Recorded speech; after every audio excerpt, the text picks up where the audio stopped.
Marlon Wayans.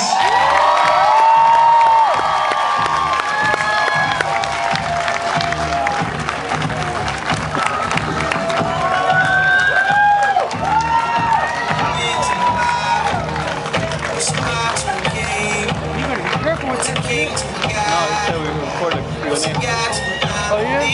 That's a lot of hands. I hope none of these niggas got the flu, because I'm gonna fuck. How y'all doing? Tonight in Chicago, you guys get some special shit. I want to bring out a very funny guy who really helped like make the movie what the movie is. You guys know him as Fluffy. I call him Gabe. Gabriel, come on, come say what's up to the people, man. Gabriel! Buffet! My guy right here. I got somebody else in the house. This guy's like a brother of mine, but he just came out of a different vagina. But he's still skinny and black. It's weird. He played, y'all know him as Ray Ray. Give it up for my boy, Affion Crockett. My homie. My homie. Hey, what's up, homie? Homie? Hey, what up, dog? Hey, what up, dog? What up, dog? How y'all doing? Hey, what's up, Hank? Hey, what's up? Y'all ain't got no light there. There you go. Find the light right there. Now he gonna ask us a bunch of questions, then you guys can ask a bunch of questions. Then we gonna leave and eat and shit. Yeah.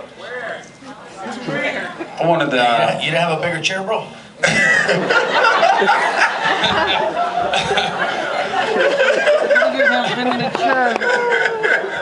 That's hilarious.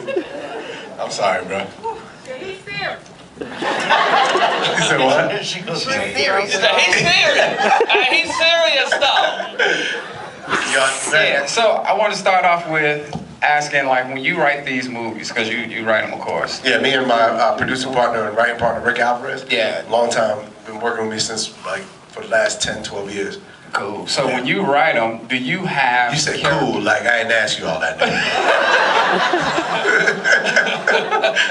That's cool, Rick Alvarez.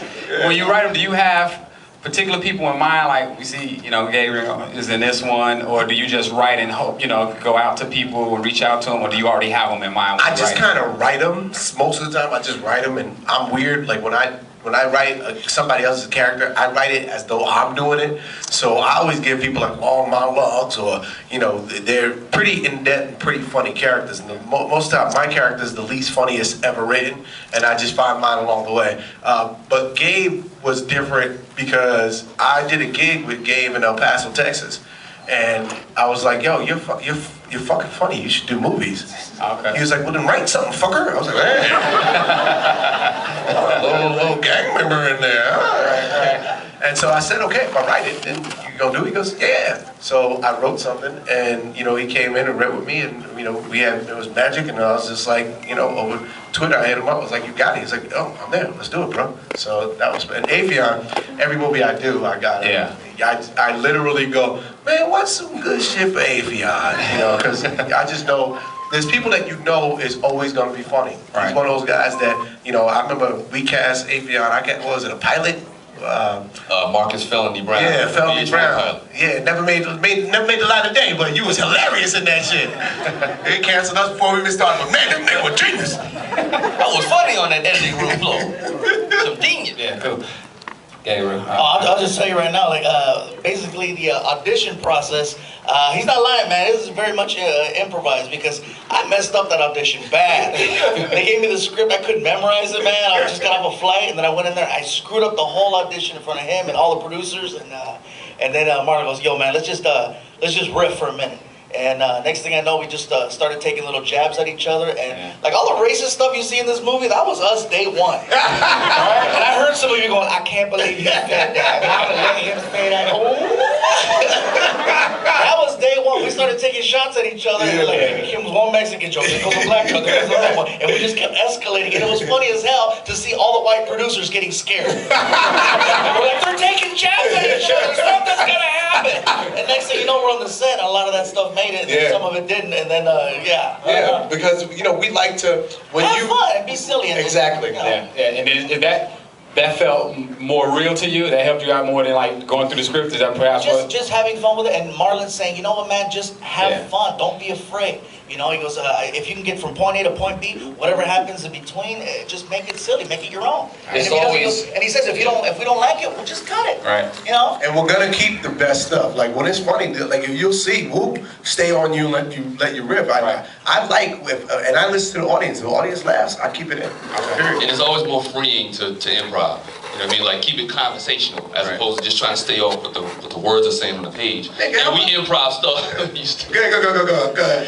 We improv stuff that we know y'all gonna laugh at. Like Right. when he was lying on the ground, knocked that out. World Star was the first thing. That shit was hilarious. World Star, like, they don't go crazy over there. Like my man right here with the camera, he would do that. How about this? When you did that, I woke up and was like, that shit's hilarious. And he went back down. He's like, action.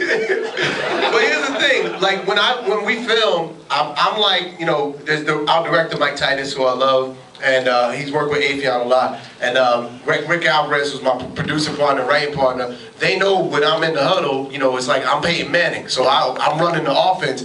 But literally, our last scene in the movie, we improvised that whole ending. Like, that wasn't written. The whole ending where he gets dragged out at the end when he's like, we're all star. We came up with that right there on the day, like, we need a better ending. And we just was like, all right, well, He literally called me at 9 p.m. I was on set at 10.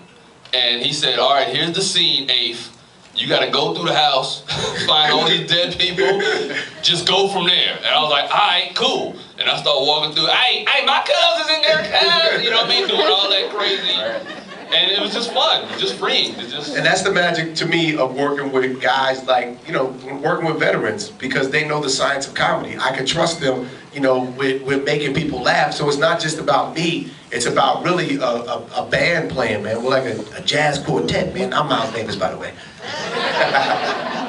So, Amy, how was it for you coming back the second time? Because you was in the first one, this was your first time in one. Coming back the second time, were you more? Listen, man, I don't know if there's anybody out here that wants to be an actor, but it is a blessing when you get to, first of all, about 16 motherfuckers raise their hand like, I want to act, yo, sign me up. I'm just gonna tell you right now, you'll never make it with that shirt and tie.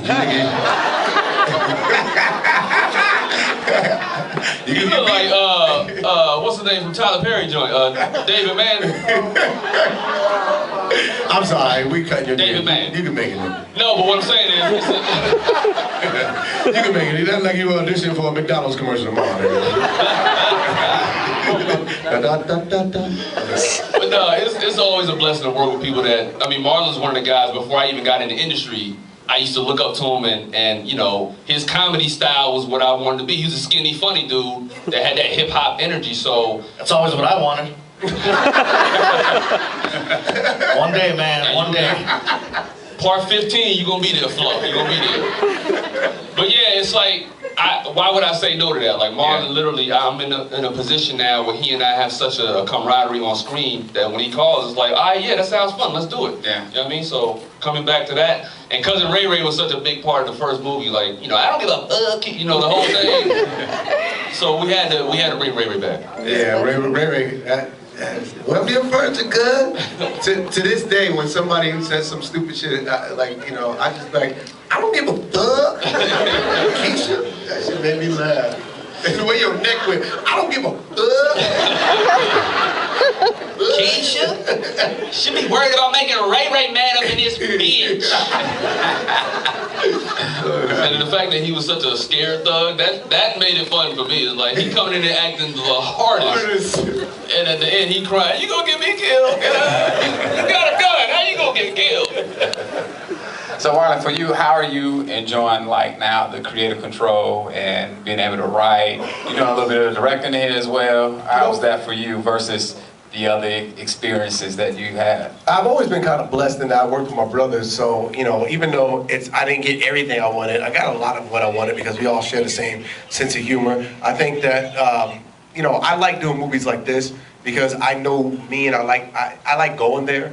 And I have a very edgy, I'm like spicy crispy, you know. Yeah. I'm like jalapeno, I'm like the Cheetos that the weed heads eat, you know, the one with the spicy orange jalapeno fingers? one, yeah, with the lime twist on it. So, you know, White on their white tees. yeah. But you know, so I like to explore it. I like to do what I want to do, and then cut together the movie that we like to that we want, that we feel represents us and the personality the best. And I just want to create some funny stuff because fun R-rated stuff was coming up as a kid. You know, I grew up on really funny R-rated movies, and for the years, they don't go there no more. You know, and now with the internet, they go there on the web, but they don't go there in movies. So I want to give the audience and the teens something to fuck you guys up later on in life. By the way, for me, it was the first time I got to cuss in a movie. Oh yeah. Like for me to cuss in general, it's like anybody that sees my shows, I'm not a really dirty person. You don't curse at So all. the fact that you got a gardener out there cussing up a storm, Right. you know, calling you puto and everything. All right, let's see how that plays. I like, bye negrito, later weta, or you call her weta. It's like, oh shit. That's like white girl or something. Yeah. Extreme white girl. Super white girl, like the one that drives you around at night. One of the cosigns for you. There you go. That's very white. That's super white. But that's what I was gonna ask, Gary, the transition from stand-up to the film, and like you say, doing different, like you saying, being a little more dirty. How was that for you? It was. I'm not gonna lie. First week I was kind of, I was nervous. This guy right here pushed it. He's like, man, what are you're wasting your time. Well, not wasting your time, but you could be doing movies. And I'm like, man, I don't know. You know, I was scared. Huh. I was really, really scared. And he just, I was like, dude, you're way too funny to be scared about doing anything. Yeah. All you got to do is be, and trust me, you're gonna come off in this movie. You're gonna be fine, and it's okay to curse. Blame it on me. Right. I was like, it's not you, it's me. You know. So, but when he got there, and he just starts improvising. He's a natural. Yeah. Gabe is a natural, and I'm sitting there going, dude, I hope you see the huge star that you are, Right. because you actually really are. And I can see him, you know, doing lots of movies and having his own brand of movies. Yeah. You know, I was just happy to be like, I put that dude on, man. Hey, Gabe, let me a peso, nigga. What's up? Remember on the house too? You were nervous and girl scared. Remember that? because the transition is very different. Because it's like as a Yeah. stand-up comic, you used to instant feedback. Right. You crack a joke, you know whether it's funny or not right then and there. Right. Versus right now, I'm sitting down going, I hope they laugh. now you're in here in the room and you can see what worked or what didn't work. It's like you wait a year for that You laugh. wait a year for that wait laugh. a year to get the Yeah. laugh. So.